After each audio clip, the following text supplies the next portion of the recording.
அனைவருக்கும் இனிய காலை வணக்கம். இன்று சிறுதானிய அரிசி வகைகளில் ஒன்றான வரகு அரிசியை பற்றி உங்களுக்கு நான் கூற இருக்கிறேன்.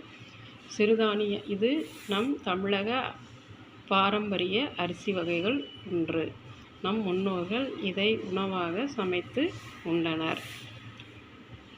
வரகு அரிசியில் சத்துக்கள் அதிகமாக உள்ளன. அதில் இரும்புச்சத்து, விட்டமின், பாஸ்பரஸ், கால்சியம், சுண்ணாம்பு சத்துக்கள் அதிகமாக உள்ளன. வரகு அரிசியை நாம் உண்பதால் தாகம் தணியும் தன்மை கொண்டது. சிறுநீரகங்களில் ஏற்படும் கற்கள் உருவாகாமல் தடுக்கும் தன்மை கொண்டது.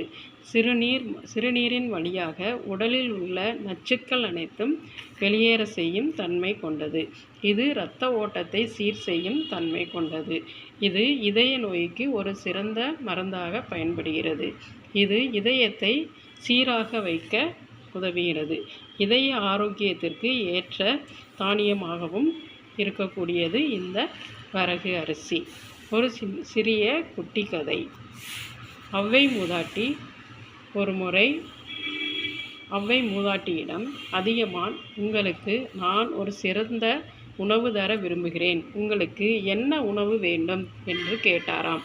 அதற்கு ஔவை பெருமாட்டி கூறினாராம், எனக்கு வரகு அரிசியும் கத்தரிக்காய் கூட்டும் புளித்த மோரும் வேண்டும் என்று கூறினாராம். இதிலிருந்து நாம் தெரிந்து கொள்வது, இந்த வரகு அரிசியின் மேன்மை நமக்கு தெரியும். வரகு அரிசி எவ்வளவு பெரிய சிறந்த உணவு என்பதை புரிந்து கொள்வதற்காக இந்த சிறு உதாரணம். நன்றி. இது எங்களிடம் நிறைந்த தரத்தில் குறைந்த விலையில் கிடைக்கும். உங்களுக்கு வீட்டிற்கு ஆர்டர் செய்பவர்களுக்கு உங்களுக்கு ஒரு பாக்கெட்டு கூட அனுப்பி வைக்கப்படும். அனைவருக்கும் நன்றி.